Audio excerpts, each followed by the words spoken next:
Okay, welcome back to the studio for the second time. We've got Phil G from Social Media Academy. Hi, Phil. Hi, Steve. How are you doing? All right, now we're chatting about podcasts today. We are. We're going to go back to basics maybe and chat about what is a podcast, how do you make one, why should you make one, all that.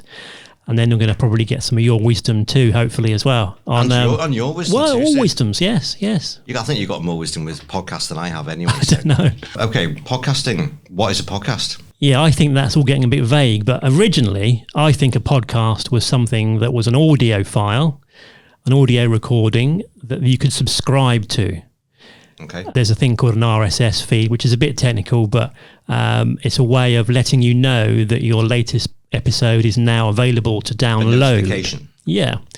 So that used to work on, iTunes and things. You download it to your PC, but now, of course, it's all mobile phones. Originally, podcasts were always audio, but now, of course, you can get video podcasts as well.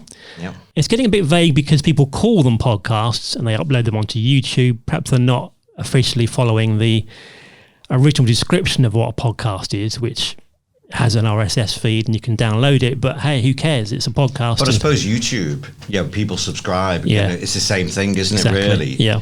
I mean, I'm sure you do as well, but I talk about, when I'm coaching someone and I say, that social media and there's web and there's email marketing, and then I throw about podcasts. There's always podcast and video, and the majority of people I speak to are like, actually, they've heard the word, but they don't actually know what it is. So that's why I suppose the whole point of today's podcast, from my perspective, was to be able to give people who know about it but don't really know what it is and how to actually do it, to just give people an insight into like a bit more information about it, so that they can sort of join in with it whenever they're ready.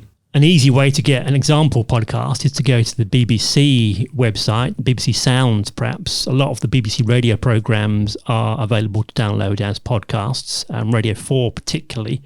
You can subscribe to a lot of those. That'll give you a good idea of what a podcast is. And then go from there. Find a nice podcast app on your phone and then surf through all the podcasts that are available. And there really are a lot of podcasts nowadays. Yeah. From well-known ones. Joe Rogan is one of the most well-known podcasts hosts, I would say. Because it's very, very early days in terms of podcasting. Yeah. And videoing has been around for a long, long time, relatively speaking. And in the early days of video, there'd be links to like 100,000 different websites that each hosted a load of video. Whereas now everybody subscribes or has got an account or at least visits YouTube, and YouTube is known as the place for video. There's also other places as well, and I suppose the podcasting world is sort of waiting for something like that to happen. And I know that there are the big boys, and maybe Microsoft or, like you say, Spotify, trying to muscle in on that, or maybe Apple. They've got their own podcasts, haven't they? So what are your thoughts on that? Well, Facebook did try and become a podcast host. I don't think it went very well for them, to be honest. So really, I think Spotify are the main players, apart from the broadcasters. BBC obviously does a lot of podcasting, but it keeps it in its own ecosystem. So, the best place to find podcasts would be to download the podcast app on your phone and then have a surf through. If you're a total beginner, pick ones you like and start subscribing. Yeah. And I think you'll find that it's not necessarily the topic that you'll enjoy. You'll find hosts that you like.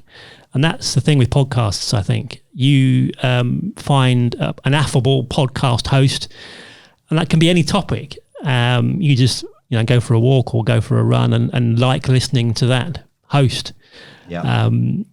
There are some very niche podcasts, obviously, especially with industry podcasts. You might have a podcast about plastic widgets, that the manager of the widget factory is chatting about, and some people will listen, I'm sure, so to enjoy about that. Because obviously, the conversation is sort of aimed at business people, like small to medium businesses who are contemplating looking at starting their own podcast off.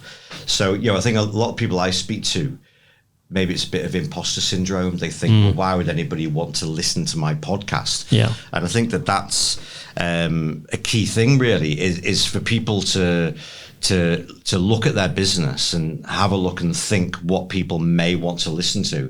Forget about the imposter syndrome side, that why would anyone listen to me?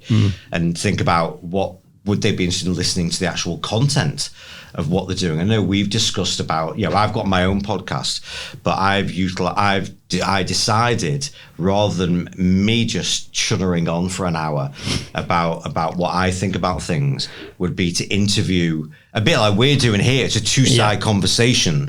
And so I invite people to appear as guests on my podcast, which then makes them feel great and it gives them an opportunity. And all I'm doing really is asking the questions and steering it in the right direction, hopefully. If you've got a niche, as I say, it puts you up in your industry as an expert or a mouthpiece or a spokesman in that little niche that you've got.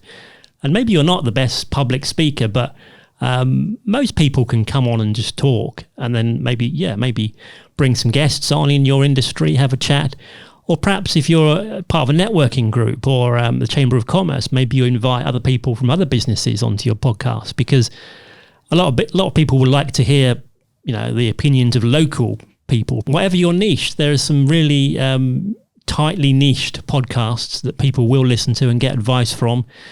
And maybe just don't see it as a podcast. Maybe you're just creating content that can go out there, and you put it on Facebook, put it on YouTube. It's advice, or it's helpful hints about your little business niche. Yeah. Maybe you're a mortgage advisor and you want to chat about the latest news in the mortgage world, or get some financial advisors on and have a round table about that. I mean, in terms of that, we've got a client who utilizes podcasts, so we do social media and everything with her. She's an aesthetics nurse, but she's a very qualified, there's a lot of people with respect doing aesthetics that maybe get in through it. They go on a 2-day course and then they can deliver injections or whatever. But this girl, she's been nursing for a long, long time in a major hospital, and she's got into aesthetics about 10 years ago. So we were discussing ways of utilizing a podcast for her. And like you said before about positioning you as an expert in your field. So because she obviously works on people's skin, primarily their face. So it's talking about skin issues like suntan, how to use UVA cream, and think about wrinkles and all these things. So it's sort of giving it's content that's aligned and it's relevant to what she's doing. It's relevant to the people who potentially are going to be clients of hers, what they may also be interested in. So rather than just seeing it as an avenue to publicize your own business, what you do, and seeing it as a sales tool, it's something, obviously it depends on what business you're in. Some businesses, it's very easy for them to give tips and advice. And for other people, it's not so easy. And for those people, possibly a podcast isn't the right solution for them. Maybe video would be something better or whatever. But I think it's sitting down before you rush in and just think, right, I need to start a podcast, set it all up, and then go, what am I going to talk about? Is to strategize it first, brainstorm it in your own mind, write some things down, think about the kind of topics that you could talk about, and then create the content behind those. And like you said before, it's great content to then be able to share on social media or put it on your website, so on and so forth. And out of your maybe hour-long recording, you can take a little snippet out, and they're very shareable on social media with some key words in it that's appropriate to your industry. Pop it on LinkedIn or on Facebook. That's a very sort of shareable thing. And then that's a lead in to people listening to the actual podcast later. Yeah. So in terms, you mentioned before about, there's a bit of confusion about podcasts and video. And so people are sort of cleverly, I think, they've gone from just talking into a microphone and thinking, well, actually, we could put camera up, which you've got here anyway. So it's the same thing. It's primarily a podcast, but we're utilizing the opportunity to also video it, which we can then upload onto YouTube. But for you, in your experience, if someone's thinking about doing a podcast, would you suggest that they start off with video and podcast all together, or should they start off with just podcasting? Or how do you think what do you think the timeline should be so it doesn't overwhelm them? I would say it depends on your industry, and is it a photographic or videoable thing. The lady with the nurse with the skin, maybe that's a real probably chance to video something, because it's we all love watching the pimple popper lady on the TV. It's almost addictive. Well, I do. I don't know, something about it. Or when you get those funny videos where someone's squeezing a bug out of somebody's finger or something, and it's like, oh no! But it's like you don't want to watch. It's like car crash TV, really. No, isn't it? But obviously some niches, some industries are more photogenic than others. If you were just going to be, I don't know, financial trading or something, it's not going to be as visual as. But say, for example, like now, so you know, I'm just in your studio. Yeah. You're in your workplace. Yeah. I'm not. So if I'm gonna, which I'm going to, I'm going to publish this as a podcast, as an audio file. I'm also going to publish it as a video file as well. I might put it on my website as a video, which is good for Google, etc. So I suppose it is just content. It doesn't have to be. I'm just quantifying what you're saying. I agree that if you can tie it in with like giving a video demonstration, then that helps. But some people will, God knows why, they might actually want to watch you and I talking into microphones. Yeah, it's a funny thing, isn't it? We're not showing anything. You might show your leaflet later to the camera. Oh, later. You've got a new leaflet. But yeah, people might think that's a bit boring, just watching what is essentially a radio show. Say you're selling, I don't know, alarms, or you're a local locksmith. Maybe you can bring examples of keys or security things in and have those showing on the video. Yeah. Whereas perhaps other industries aren't so interesting to look at. Yeah. Equipment, should we chat about podcast equipment? Let's do it. I would say if you're starting a podcast and you're in an office or whatever, obviously you can come here. That's one option. Come to a studio, have it recorded professionally. But often we find there's a budget constraint and people say, I need to just start off, try it out, see what happens. And then if I, get a few subscribers, perhaps I'll come to you once that's happened. I would say you can get together some mics, a little recorder. But the biggest thing that makes a podcast sound good, I think, is the room you record it in. Trying to find somewhere that's not echoey, which in a business environment is quite tricky because we're all in these glass meeting rooms nowadays. So try and find somewhere with some settees, curtains that makes it a bit less echoey. Isn't carpet important? Carpet, yeah, would be good. And also a bit, it's quiet in there as well, which also not easy. We've got air conditioning units going. You've got coffee machines, phones, and cars parking outside. It's hard to find somewhere that's quiet in a business these days. I mean, you can go to any sort of music website and buy a easily a digital recorder and some mics, set them up in a room and call it your podcast room. Yeah. Go from there. You don't need much kit. Yeah. So I use I got into podcasting maybe about 18 months ago, did a bit of research trying to find out. And my way is quick, easy. I come up with an idea and I want to do it there and then. I don't want to wait 6 weeks, or I want to do it there and then. And through my research, I found a platform called Anchor.fm. And the benefit of that is it's an app on your phone, so you can just record it straight onto your phone. It's relatively easy to actually just do it. You can record the intro and an outro and you actually do the episode. Good for editing as well. And you can also do it by phone as well. So you don't have to actually be in the actual studio with somebody. You can just send them a link. They just click on it and we're recording it on their phone and my phone. So you can do it remotely as well. And the benefit of them, and I'm not trying to sell Anchor to anybody, by the way, I'd be interested to know your thoughts on it, Steve. But the good thing is, like Steve said before, there's a lot of different platforms that you can upload you can share your recording on different platforms. So rather than just doing it on one, you can be on multiple. And Anchor.fm, they actually distribute it automatically on your behalf. That is a really good entry, sign up now. Within 20 minutes, you can be recording your first podcast. So what are your thoughts on those kind of platforms too? Well, Anchor's free, isn't it? So that's a great idea. Yeah. And I think you'd put some thought into your very first episode, because if someone's surfing through the hundreds of thousands of podcasts that are now available, what makes them stop on your podcast and listen to episode 1? Is it, the first 30 seconds? Is it a bit of music, a nice intro, chat about who you are, make it really obvious what the podcast's about? You do hear some car crash podcasts where you're not even sure if they started recording, they've just kind of chatting, and then are they actually doing this for real? But make sure that you sign up and you allocate your niche industry to the keywords. So if someone's searching for locksmith podcast, realistically, can I just interject there, Steve? So realistically, okay, if I had a locksmith business and I came to you and I said, listen, I've got a locksmith business, I'm interested in starting a podcast, what would be your gut feeling about that? I'm putting you on the spot here, I know. I don't know whether you've got a locksmith client. I would say, no, I haven't. I would say if you're, a chatty, someone that likes a chat, there's probably so many stories that locksmiths can regale of how they've helped people and got old ladies into their house, or broke into cars because there's a dog in there or something. Those are the kind of stories that people would love to hear about. The only constraint there is your locksmith business is quite regional, it's quite local.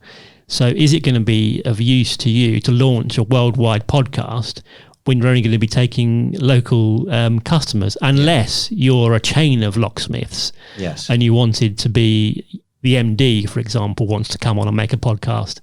Isn't that similar, Steve? Sorry, Steve. Is that not similar to 15 years ago with WWW World Wide Web? Of people going, well, I'm a local butcher. Why do I need people in California to be able to see my butcher shop? Do you not think that as time progresses, in 10 years' time, if people listen to the likes of you and I saying you should really look at starting your own podcast, that in 10 years' time, say here in Uxbridge, that like 30% of the businesses on the high street in Uxbridge will have their own podcast as well. And it will just become a localized kind of marketing tool. I suppose the example with a local company is perhaps you can be the hub for the local area. So perhaps you set up a little podcast area in your shared office space or in your Regis or whatever, and you invite local businesses in, because then say you become the Chiswick podcast, for example, just picking a name out of nowhere, and you every week you invite a different Chiswick business on, then you're attracting listeners from Chiswick who might have an interest every week to hear about a different Chiswick business. Good idea, yeah. So perhaps you're not just saying, I'm going to make a podcast about my business, but you can open it out and say, right, I can facilitate all businesses in the area, lifting us all together and having a podcast together. Have you done that in Uxbridge? Well, my little sideline is I run Uxbridge FM. So I do try and do a monthly podcast where we invite everybody really, business owners, charities, whatever's going on in the area. And we have gardening chats and brilliant. People from the library. I mean, this month there's a summer reading challenge for kids in the area. So they've got to collect stickers and read books, for example. So if you're in the area, you start to build up this knowledge. Once a month, there'll be a podcast coming out with probably some interesting information that I can then put on and have a listen to. And like you say, with keywords and things. I mean, again, we're aware that we're at the very, very, incarnation of podcasting. Yeah. And things are going to, if we have a conversation in 10 years' time, it's going to be very, very different to what it is now. Yeah. And we're just trying to battle through, the uncertainty of the whole thing, really, to try and help people along the way. But I would, in terms of keywords and things and being known locally, if somebody does go on Google and types in, Uxbridge or whatever, then there's a good chance that obviously that podcast is going to show up on page 1 or somewhere and direct people. And that's the whole game, isn't it? It's just finding unique ways to drive people through to your business, whether that be on their website or their social media. And podcasting is unless you are Joe Rogan, it's not going to catapult you or I or any local business into superstardom, but obviously our mantra is becoming best known in your field, in your locality.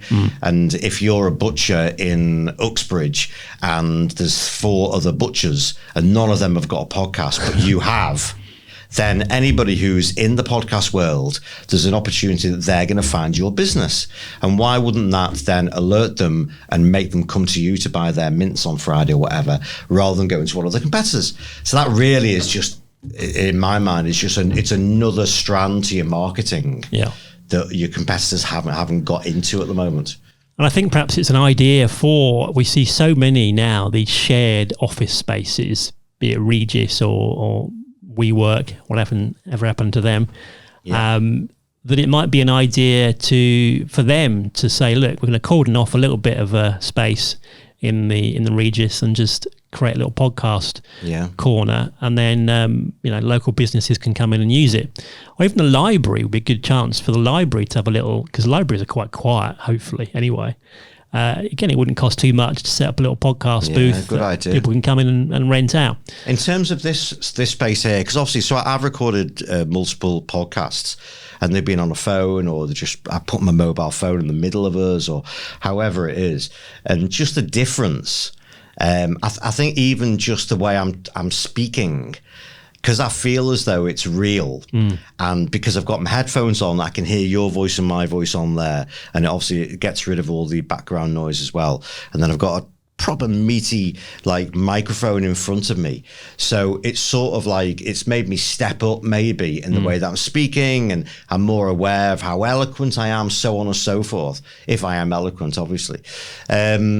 So in terms of this space here, is this available for people to come in and have this kind of recording done? Yeah, for sure. I mean, this is rentable, by the hour. So how much you charge? How much would you charge? We normally charge it out by the sort of project, rather than charging it. I mean, we can hire it out by the hour. It's like 40 quid or something for the hour. But is that all, £40 for an hour? What we normally do is say to someone, rather than us just renting you the studio space for an hour, let's do it as a podcast. So you come in and record it. We'll edit it for you, cut out a couple of social media clips.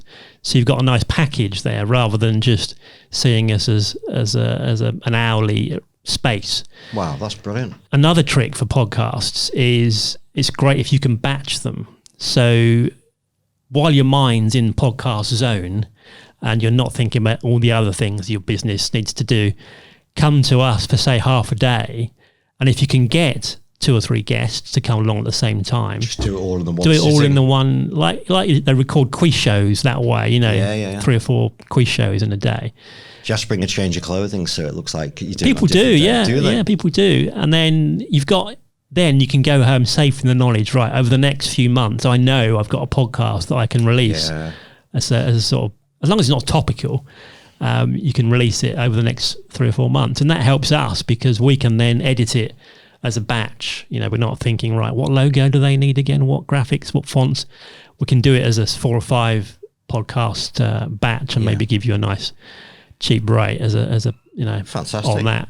Okay, so we've been through what was a podcast, how to set one up, creating the actual title of it. Well, we haven't discussed that really, about the branding really. I think the branding, as it is if you're setting up a website or a brochure or something like that, the branding's important. Make sure the thumbnail looks good, the biography is good, and all those things. Obviously, as the podcast evolves, then you obviously got to remember to keep going back in and keep updating it and everything. The next step on from doing an audio podcast, the video gets a bit more tricky to make it look professional. Yeah. Because isn't that the key thing though, Steve? I mean, for example, I subscribe to a few travel vloggers on YouTube.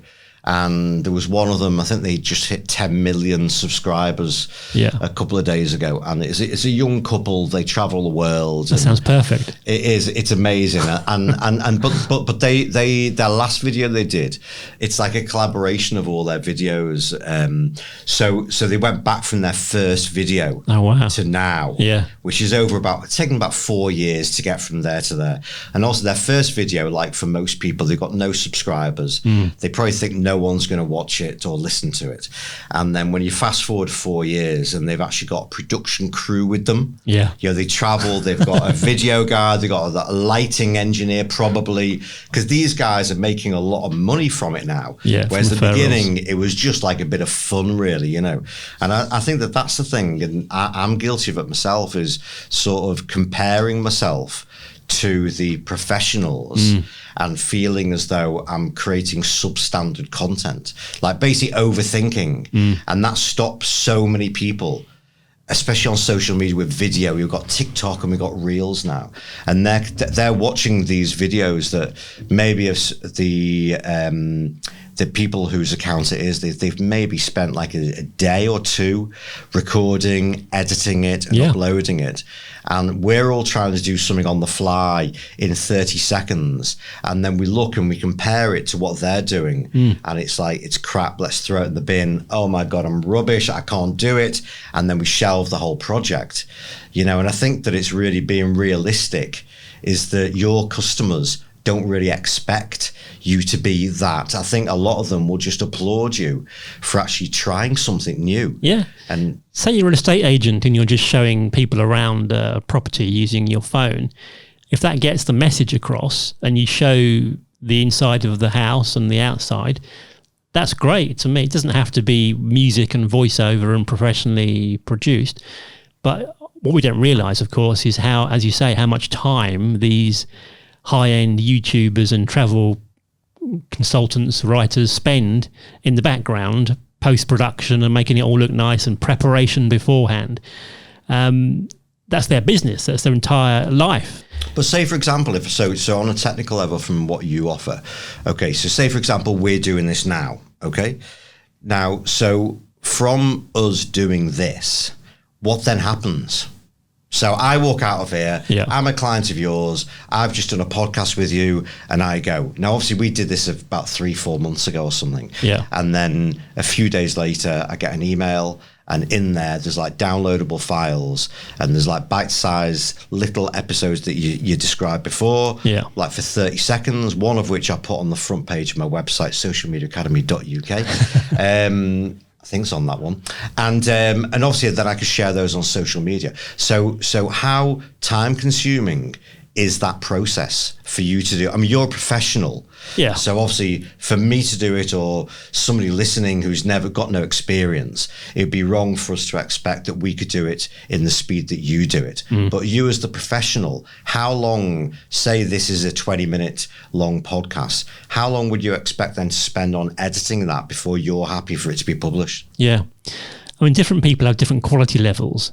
So some people are happy just give me the files, I'll put them out, all the ums and ahs and all the coughing and all the clicks, I don't care. Whereas other people, they want everything cleaned out. So you've got to gauge the quality level. If it was everyone wanted it cleaned out, okay, so it's worst case scenario, if that's the right expression.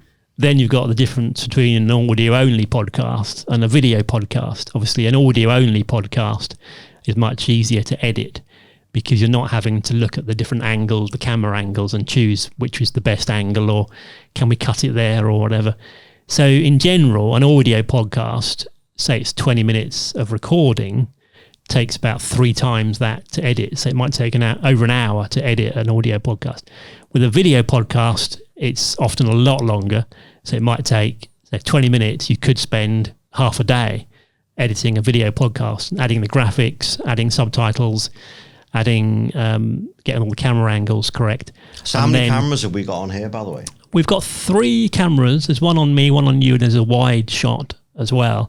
So we're able to cut between them. So if one of us makes a mistake, we can hide that by cutting to a different angle and doing a clean edit. And then we also go through the video and we'll choose, say, 30 seconds of good content that is shareable, make it into, as you say, a little social media clip with subtitles. You're going to struggle to find 30 seconds of good content from this conversation.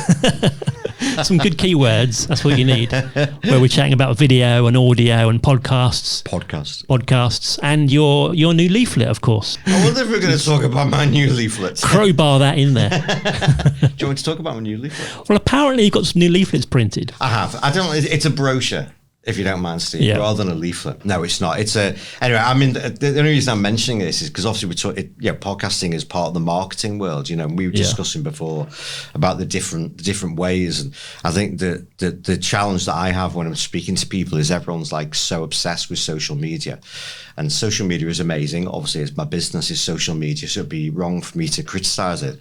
And you know, I wouldn't criticize it because it's amazing, and in theory, it's free. You know, it's just a bit of time you spend on it, and it can give you access to a load of different people. But you know, going back, I mean, I've been in this 15 years. So in the early days, it was just websites. There was no social media. Yeah. So how do you get your website known? Well, you get some flyers printed, you put them through people's doors, and hopefully then people will go on the computer because there wasn't mobile internet then, and they will look for your website and they will read your website. But obviously, fast forward now, it's social media. You know, we were saying before about, you know, that you know, you asked me why we got these printed, and I was like, well, it's not an alternative. It's not instead of social media. It's in conjunction with social media. And you said about, well, people, you know, it's finding a way for them not to throw them in the bin. And I must admit, I was at Wimbledon yesterday, and I had them in my bag, and I just walked through. It was the evening, and I just thought, I'm going to put a few letterboxes. So I went to restaurants and hairdressers and so on and so forth. Finding a letterbox these days is very, very difficult. I think it used to be like, because there was so much mail. Now a lot of new doors haven't even got letterboxes. So that was one of the struggles. But the thing is that because nowadays there's very little printed material goes through letterboxes, whereas it used to be you'd shovel like 20 flyers from your doorstep and you wouldn't even look at them. Whereas now it's quite unique actually to get something. So as long as it's got a bit of eye candy on the front or back, you know, then that's the first thing. And even if they just have a quick look at it and they put it in the drawer, as long as they don't put it in the bin, which I know there's going to be that situation. But if they just put it in the drawer, or they put it in the pocket, or whatever they do, at some point they're going to come across it again. It might be in 3 months' time. So it's all about being in the right place at the right time, as we know. But it's just an additional thing. And if you've got a podcast, you know, get it on your flyer, you know, use a flyer to introduce, you know, a new podcast channel, have a look at here, you know, with QR codes, which are massive now since lockdown. Everyone's aware of checking in with an NHS app. So you put all that on there so that people scan that on the phone, just their camera, it goes straight through to my book a consultation page with the calendar. So there's all these kind of things. And I think to me, it's finding a way of connecting together your podcast, your website, your social media, your flyer, whatever tools are available. It's just sort of piecing them together. Podcasting, obviously that's a subject today, is just I think it will become in 2 or 3 years time, it won't be should I? It's just like, how am I going to? Like websites 10 years ago, people were like, I don't think I need a website. Why? So I think it'll be a similar kind of like eyes to the ceiling like situation, because there will be different ways of using a podcast. At the moment, we're saying about interviewing people or doing this. There'll be innovative ways that people will come up with without following the same protocol that everyone does at the moment. They'll come up with different ideas, how you're going to pitch it, and how the tone of your voice and how you're going to sort of come across is to engage people. Hopefully people are still listening to this podcast after half an hour, however long it is anyway. Yeah, it's like websites. Obviously, originally websites were just static, almost books that didn't do anything. You could have no interaction with a website. And as you say, I'm sure podcasts will advance, and at the moment it's just an audio file perhaps, but I'm sure we'll have interesting features as we advance in the world of podcasting. Maybe you can have, as the podcast goes by and the host talks about an event is happening, maybe it links through directly to his Eventbrite page, so you can click through, or links to buy stuff as well, Amazon links or affiliate links, this sort of thing. What podcast do you listen to, Steve? Just as a matter of interest. I'm quite a techie focused podcast listener. So there's a guy in the States called Jason Calacanis, who's an investor. I listen to quite a few of his podcasts. There's also a guy in the States called Leo Laporte, who's a radio host, sort of techie guy. Lots of tech podcasts that he does. But I listen to those mainly because I like the hosts, and they're very good at presenting. In fact, those two podcasts, and I think America is probably further ahead in the podcast space than we are. They have gone on to become live events. So they'll get an audience at a concert venue and have the podcast produced live. And they're selling merchandise around the podcast as well. So it can grow and grow into this huge thing. Yeah. Not just a corner butcher shop. Yeah. Well, it's like anything, isn't it? If you can catch people's attention. There was the story of the chippy in, is it up north somewhere, Binley Chip Shop, or wherever it was. Some crazy song they'd written. And there's like huge, people drive from all over. And I don't think it's amazing, the food, but it's just got the name though, hasn't it? And yeah. Back on your leaflet, I did have a guest actually from the direct mail business not so long ago. And I was saying to him, look, surely direct mail's finished because people just receive it and put it in the bin. And he was interestingly saying, similar to what you're saying, an email nowadays is very transient and very instantaneous. We just look at our phones, delete, that memory is gone.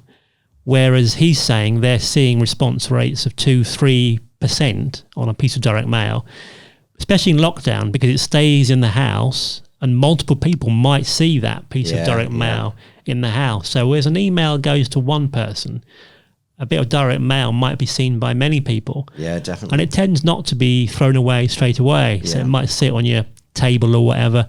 So it does stick in your mind. We shouldn't discount But that leaflets and negativity, paper. though, I think that's grown over the years because obviously printing's been around forever. Yeah. You know, we've all used it as part of our business back in the day if we've been around for that long. Yeah. But I think the same thing could be said about anything. It could be said about social media. You know, realistically, you know, people scroll through social media.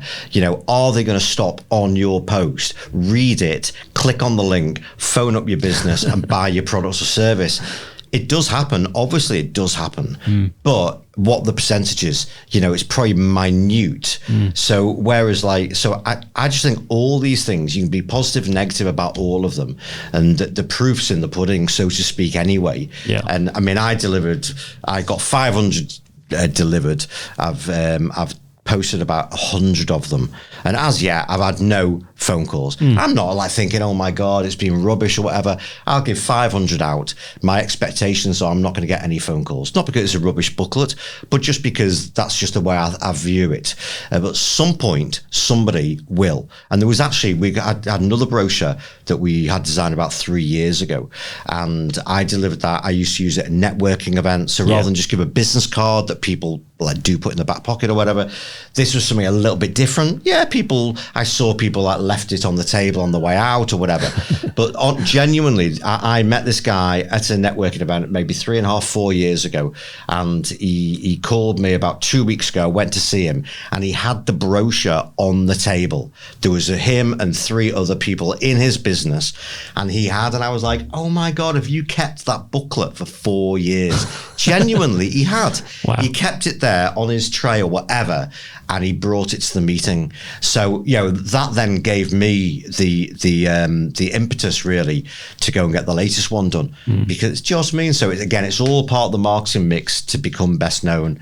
So give it a go. Give podcasting a go. I hope everyone's really enjoyed today. I know we whittled on a bit, mainly me, Steve. Sorry. No, that's fine. You can edit out most of it anyway. But Just for our listeners, just give us a quick rundown of the services that you offer, because probably the listeners that we serve won't necessarily know what you do.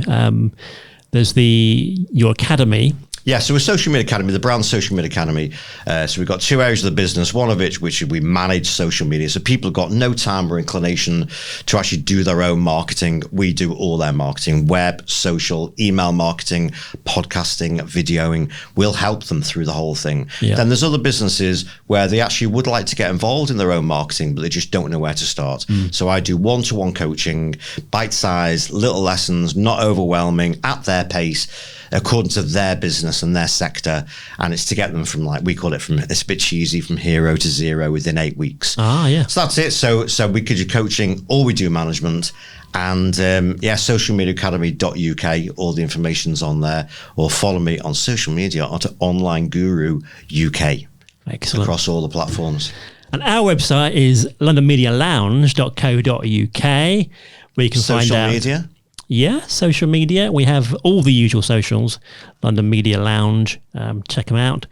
And we're based in Uxbridge, so quite handy. People have been finding to get here by tube or road. So A40, M25, fairly straightforward to get here. Uxbridge is it's all right. It's a town, you know. You've got your M&S and you've got your supermarkets, some nice pubs. Yeah. So when you come here, bring some clients, get out to the pub for lunch, make a day of it. Happy days. Sounds good. Are we going to the pub now? Yeah. Come on, let's do it. Excellent. Cheers, Steve. Thanks Phil. very much. I've really enjoyed it. Hopefully our listeners have done too. So yeah. Cheers. Cheers. Take care. Thanks for watching. We'll put Phil's contact details on the screen so you can contact him for all your social media and website needs. There's a great quote from his new leaflet. If people don't know you, they ain't going to buy from you. Wise words. As far as we're concerned, we are London Media Lounge. If you've got any questions at all about podcasting, then do get in touch. We'd be happy to help. studio@londonmedialounge.co.uk. If you're West London based, come and use this podcast studio or our other studios here in Uxbridge to promote your brand. Hopefully see you soon.